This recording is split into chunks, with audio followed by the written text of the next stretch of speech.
அனைவருக்கும் வணக்கம். வைகை அகாடமி சார்பாக உங்களை அன்புடன் வரவேற்கிறேன்.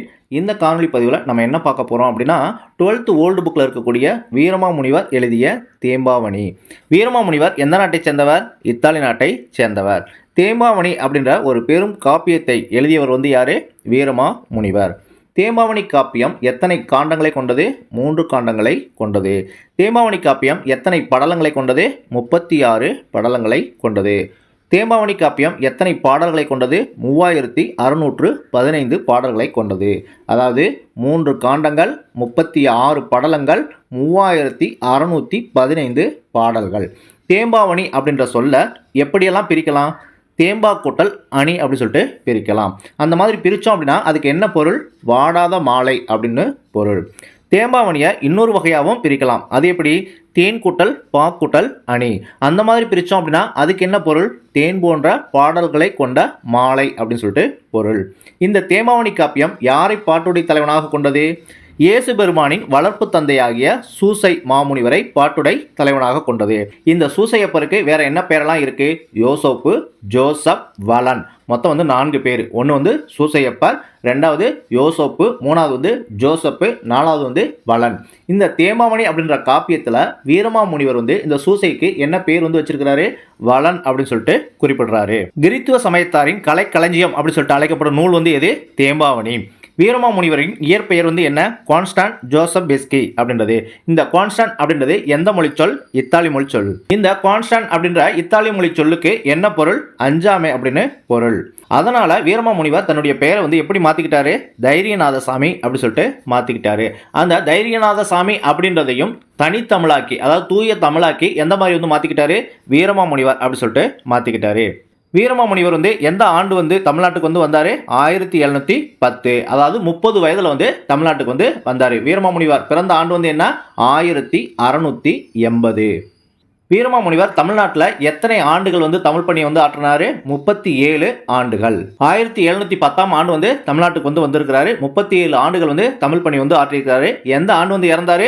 1747. 1747. எந்த இடத்துல இறந்தாரு? அம்பலக்காடு அப்படின்ற இடத்துல இறந்தாரு. வீரமாமுனிவர் எந்த மாதிரியான நூல்கள்லாம் எழுதியிருக்கிறாரு? சிற்றிலக்கியங்கள், உரைநடை, அகராதி, மொழிபெயர்ப்பு நூல்கள், இலக்கண நூல்கள், பெருங்காப்பியம். இந்த வகையிலான நூல்கள்லாம் வீரமாமுனிவர் எழுதியிருக்கிறாரு. வீரமாமுனிவர் எழுதிய நூல்கள் யாவை? திருக்காவலூர் கலம்பகம், கித்தேரியம்மாள் அம்மானை, வேதியர் ஒழுக்கம், பராமர்த்த குறுகதை, செந்தமிழ் இலக்கணம், கொடுந்தமிழ் இலக்கணம், தொன்னூல் விளக்கம், சதுரகராதி முதலிய நூல்களை இயற்றியுள்ளார். அதாவது நம்ம ஏற்கனவே 2 லெசன் பார்த்தோம். ஒன்று 8th ஓல்டு புக்கு, இன்னொன்று 10th நியூ புக்கு. இதுலேயும் வீரமாமுனிவர் எழுதிய நூல்கள் கொடுத்துருக்குறாங்க.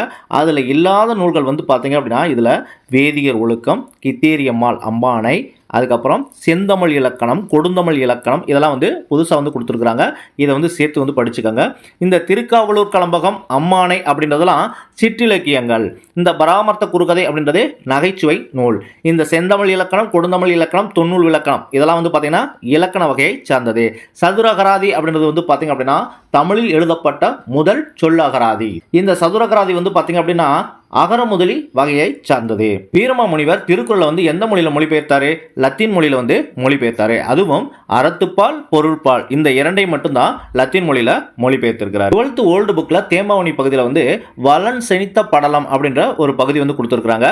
இந்த காப்பியத்தின் பாட்டுடை தலைவன் யாரு? சூசை மாமுனிவர் அப்படின்னு அழைக்கப்படுகிற வலன். இந்த சூசை மாமுனிவர் யாரு? இயேசுநாதரின் வளர்ப்பு தந்தை. இவர் பார்த்தீங்க அப்படின்னா தாவீது மன்னனின் அரச மரபில் தோன்றிய வரலாற்றை உரைப்பதே வலன் செனித்த படலம். அதாவது இந்த வலன் என்று அழைக்கப்படுகிற இந்த சூசை மாமுனிவர் தாவீது மன்னனின் அரச மரபில் தோன்றியவர் அப்படின்னு சொல்லக்கூடிய இந்த கதை தான் வலன் செழித்த படலம் அப்படின்னு சொல்றாங்க. யோசப்பு என்றும் சூசை என்றும் ஒழிக்கப்பட்ட ஜோசப் என்ற பெயரை வீரமாமுனிவர் வலன் என்று தமிழ் படுத்தியுள்ளார். அதாவது பார்த்தீங்க அப்படின்னா சூசையப்பருடைய பெயர்கள் யோசப்பு, ஜோசப்பு, சூசை இப்படிலாம் இருந்தாலும் இதை தமிழ் தூய தமிழாக்கி அதை வலன் அப்படின்னு சொல்லிட்டு வீரமாமுனிவர் குறிப்பிடுகிறார். வளங்களை வளரச் செய்பவன் என்னும் என்னும் கருத்தில் எபிரேய மொழியில் சூசை என்று பெயர் வழங்கப்படுகிறது. அப்ப அந்த சூசை அப்படின்ற சொல் வந்து எந்த மொழியை சேர்ந்தது?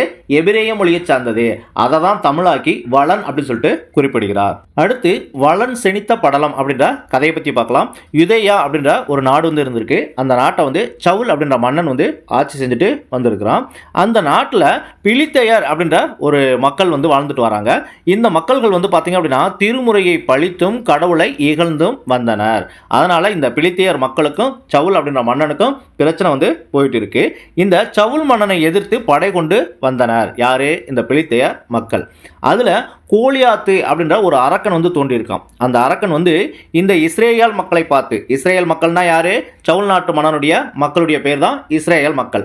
அந்த மக்களை பார்த்து என்கிட்ட வந்து சண்டை போடுங்க, என்னை வந்து சண்டை போட்டு ஜெயிக்க முடியுமா உங்களால? நான் வந்து எவ்வளவு பெரிய ஆள் தெரியுமா? இந்த மாதிரியெல்லாம் வந்து அறைகூவல் விடுத்தான். உடனே அந்த சவுல் மன்னன் வந்து என்ன சொல்றாரு? இவ்வரக்கனை போரி வெல்பவனுக்கு என் மகளை மணமுடித்து தருகிறேன் அப்படின்னு வந்து சொல்றாரு. இதை சொல்லி ஒரு 40 நாட்கள் வந்து போயிடுச்சு. தாவீதன் என்னும் இளஞ்சிறுவன் படையில் சேர்ந்த தன் அண்ணன்கள் 3 பார்க்க வந்தான். அதாவது தன்னுடைய அண்ணன்கள் ஒரு 3 பேர் வந்து அந்த சவுல் மன்னனுடைய படையில வந்து இருந்திருக்கிறாங்க. அவங்கள பார்க்கறதுக்காக தாவீதன் அப்படின்ற ஒரு இளஞ்சிறுவன் வந்து அங்க வந்து வந்திருக்கிறான். வெற்று உடல் வலிமை கொண்டவனுக்கு நாம் அஞ்சுவதா? தெய்வத்தின் வல்லமையே வலிமையாக கொண்டு நானே அவனை வெல்வேன் அப்படின்னு சூளுரை எடுத்தான். யாரு? தாவீது அப்படின்ற ஒரு இளஞ்சிறுவன் அந்த அரக்கனை பார்த்து, வெற்று உடல் வலிமை கொண்டவன் இவனெல்லாம் வந்து சண்டை போடுறதுக்கு நீங்க ஏன் அஞ்சுக்கிட்டு இருக்கீங்க? நானே வந்து அவனை வந்து தோற்கடிப்பேன். நான் வந்து பார்த்தேன்னா கடவுளின் வல்லமை படைத்தவன், நானே வந்து அவனை தோற்கடிப்பேன் அப்படின்னு வந்து சவால் விடுறான். உடனே அந்த சவுல் மன்னன் வந்து அந்த தாவீது அப்படின்ற இளஞ்சிறுவனுக்கு ஆயுதங்களை வந்து வழங்குறதுக்கு முயற்சி பண்றாரு. எனக்கு ஆயுதங்கள்லாம் வேணாம் அப்படின்னு சொல்லிட்டு ஒரு கவனும் 5 கற்களையும் கொண்டு போர் முனைக்கு சென்றான். ஒரு கவன் 5 கற்கள், நம்ம வந்து உண்டிக்கோல் அப்படின்னு சொல்லுவோம் இல்லையா, அது வந்து 1, அதுக்கப்புறம் 5 கற்களை வந்து எடுத்துட்டு போயிருக்கிறான். எல்லாருமே கவனிச்சிருக்கிறாங்க. அப்படி இருந்தும் அந்த தாவீதன் அப்படின்ற இளஞ்சிறுவன் எப்போ வந்து கல்லை எடுத்தான், எப்போ அந்த கல்லை வந்து கவன்ல பூட்டினான் அப்படின்னு சொல்லிட்டு யாருமே வந்து கவனிக்க முடியல. அந்த தாவீது அப்படின்ற சிறுவன் வந்து போர் முனைக்கு செல்றதை தான் வந்து பார்த்தாங்க. அடுத்த ஒரு கண் இமைக்கிற நொடியில கோலியாத்து கருமேகம் போல வீழ்ந்தான். தெய்வ வல்லமையை நிந்தனை செய்வோருக்கு இன்னபடியே நேரும் என்று காண்பீர் என்று தாவீது அவன் தலையை கொய்தான். அதாவது தெய்வத்தோட வலிமையை எவன் ஒருத்தன் வந்து இழிவுபடுத்துறானோ அவனுக்கு இப்படித்தான் நடக்கும் அப்படின்னு சொல்லிட்டு கோலியாத்து அப்படின்ற அரக்கனுடைய தலையை வந்து கொய்றான் தாவீது அப்படின்ற இளஞ்சிறுவன். அடுத்து வளன் செனித்த படலம் அப்படின்றதோட பாடல் வரிகள் வந்து கொடுத்துருக்காங்க. இது வந்து அவ்வளோவா வந்து இம்பார்ட்டன்ட் வந்து கிடையாது. ஓல்டு சிலபஸ்லேயே வந்து ஓல்டு புக்கில் வந்து ஒரு 10% கொஸ்டின் தான் வந்து கேட்பாங்க.